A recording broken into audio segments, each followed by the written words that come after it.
Three battles, as this week the Civil War seems to be approaching its end.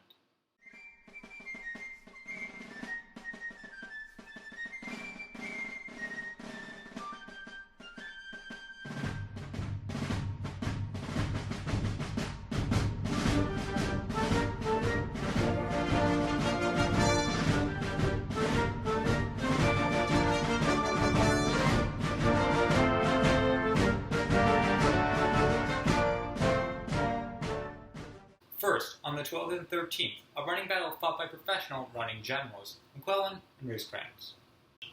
If you remember, last week the Battle of Richmond Mountain ended with a Confederate retreat. This battle will follow up on that. Brigadier General Garnett withdrew his men with the intention of retreating to Beverly, Virginia, but Garnett received some false intelligence that if he advances there he would be falling into a Union trap. So instead of going south to Beverly, he starts going north. Now on his journey, the 3,500 men, yes, 3,500 men, 1,300 men from Richmond Mountain were just the total engaged. He leads, starts throwing away supplies to lighten their load, and inconvenience the Union soldiers. This chase/battle is ended when the two forces meet at Corrick's Ford for a normal battle. The Union is led by Brigadier General Thomas A. Morris, versus the Confederates led by Brigadier General Garnett. But Brigadier General Garnett realizes he has a less advantageous position and breaks off the engagement. He orders most of his men downstream and uses the 23rd Virginia as a rear guard to protect his fleeing men. But as a general of honor, he stays with the 23rd Virginia. The battle is obviously going against him.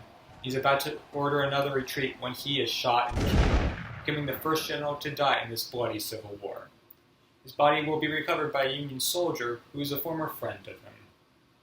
The battle cost the Union around 50 men, but the Confederates have it far worse. They lose a cannon, a whole lot of supplies, 620 men.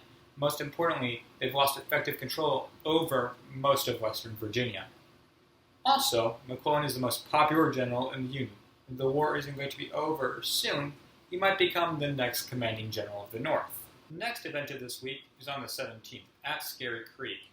This fight will be between Brigadier General Cox of the Union and Lieutenant Colonel George S. Patton of the Confederacy. Cox is in charge of the Kanawha Brigade, is made up of Ohio men, numbers 1,300. This coming from the 12th, 13th, and 36th Ohio and the 1st Ohio Artillery. The Confederacy has around 900 men, with them coming from the 22nd Virginia Infantry and the 8th Virginia Cavalry.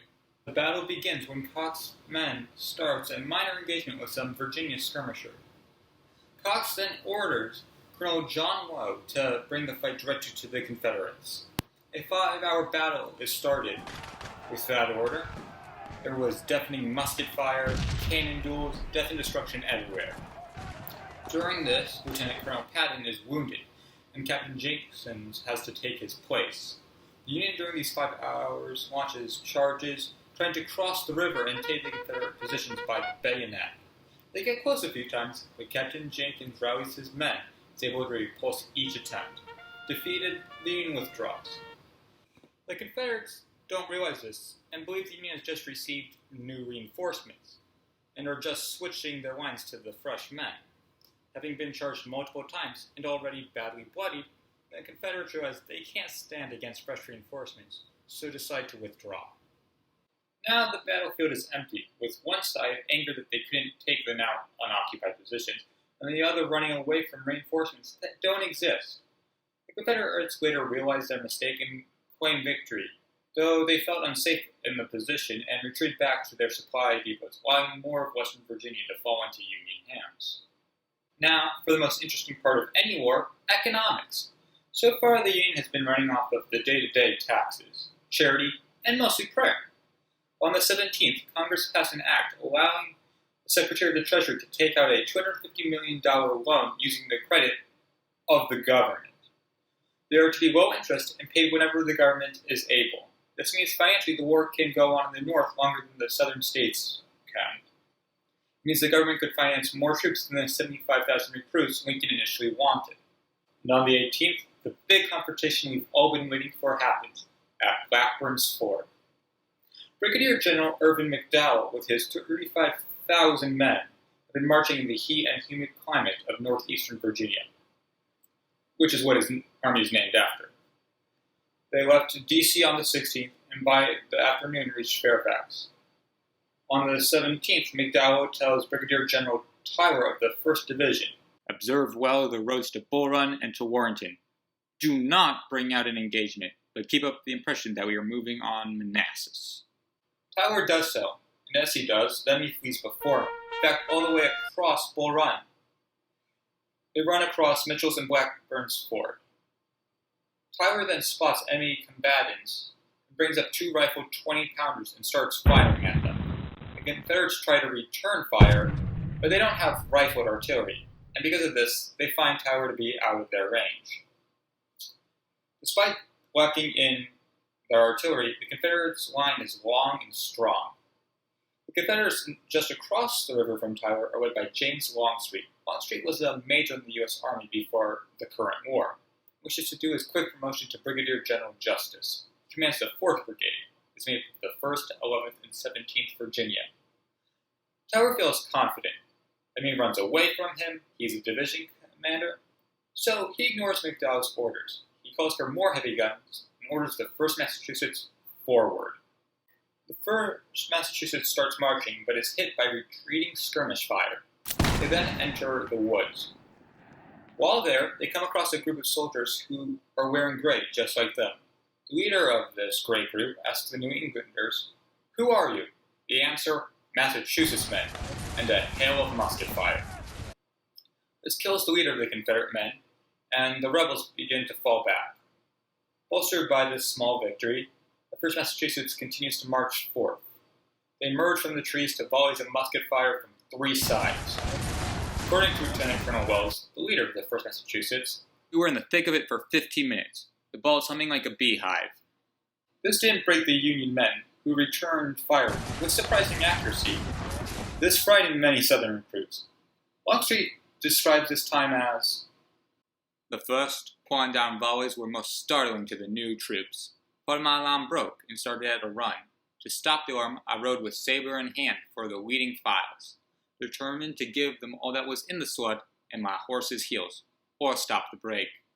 They seemed to see as much danger in the rear as in the front, and soon turned." Despite their effective fighting, the 1st Massachusetts is outnumbered and has to fall back. Lieutenant Colonel Wells then comes across his brigade commander, Colonel Israel Richardson, also known as Fighting Dick. The name is apt because Colonel Richardson then took the 12th New York with support from the 1st Massachusetts to the battle. The Confederacy was also getting reinforcements as Longstreet's other men poured in, and men from the 6th Brigade, led by Colonel Robert.E.Lee, also came in as reinforcement. This meant that instead of the 12th coming against a wounded enemy, they came under heavy fire.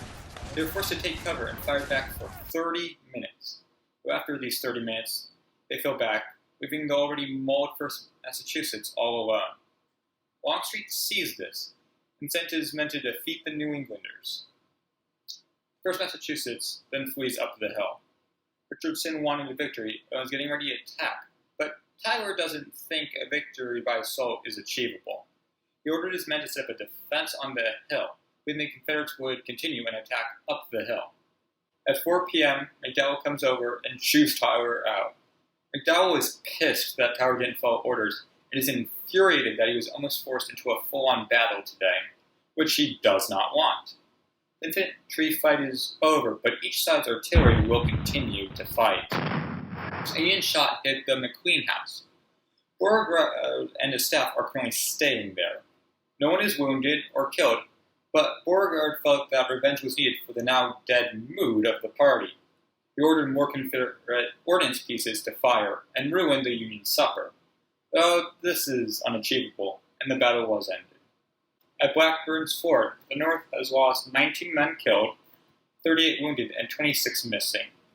The Confederates lose 15 killed, 53 wounded, and 2 missing. Beauregard has much to be happy about today. His men defeated in an area Beauregard knew was going to be attacked, the Union. And the victory bolsters the morale of his men. He also has much to be scared about, specifically of what the next day will bring. He says, "McDowell will be upon us early tomorrow, when we must fight him and sell our lives as dearly as possible." Beauregard knows that if McDowell attacks tomorrow morning, it will be before Brigadier General Joe Johnston and his army can arrive, with the first reinforcements not being expected until tomorrow afternoon. McDowell is dealing with a lot too. He has an insubordinate general, and some of his men have fled the field without orders. His adjutant general writes, "The Confederates, fearing that they have repulsed a heavy and real attack, were encouraged by this result. The Federal troops, on the other hand, were greatly depressed. The regiment which suffered most was completely demoralized, and McDowell thought that the impression of the repulse was felt throughout the army." McDowell also realizes that his initial plan isn't situated for the terrain. He must now spend valuable time coming up with another plan. So maybe this isn't the week with a defined conclusion. But you can tell that with 3 battles, that in the coming weeks, the defining battle of this war will happen, and this bloody conflict will hopefully be over.